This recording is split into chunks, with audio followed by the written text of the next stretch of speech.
আন্দোলন করতে চান? আমাদের দাবি না মানলে আমরা আন্দোলন করব। হ্যাঁ অবশ্যই করবো না তো।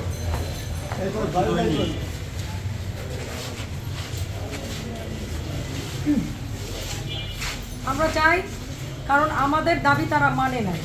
বারবার তারা একটা মাছের বাজারের মতন ওই 1000, 2000, আজকে 500 পাইছি কি আমাদের সময়ের মূল্য শোনেন, আছে না? আমি একটু কথা বলি।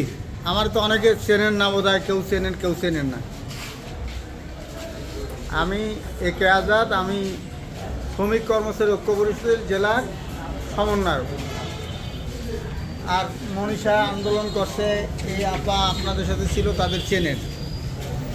আমরা এই যে 5 বার এইখানে আলোচনায় আমরা বসলাম, শ্রম দপ্তরে আলোচনায় খুব গেছিলাম। তো তারা বলছে, ও শ্রম দপ্তরে তারা বলছিল যে তারা আইনগতভাবে যে টাকাটা পাবে সেই টাকাটা তো আমরা দেবই, তারপর তাদের বাড়তি টাকা দিয়ে আমরা বিদায় করব। সেইখানে আইনগত যে টাকাটা দেওয়ার কথা, সেই টাকাটা তারা বলছে যে আমরা আইনগতভাবে টোটাল টাকাটা দিয়েছি। কিন্তু আমরা দেখলাম যে আইনগতভাবে যে টাকাটা পাওনার কথা সেই টাকাটাও তারা দেয় নাই।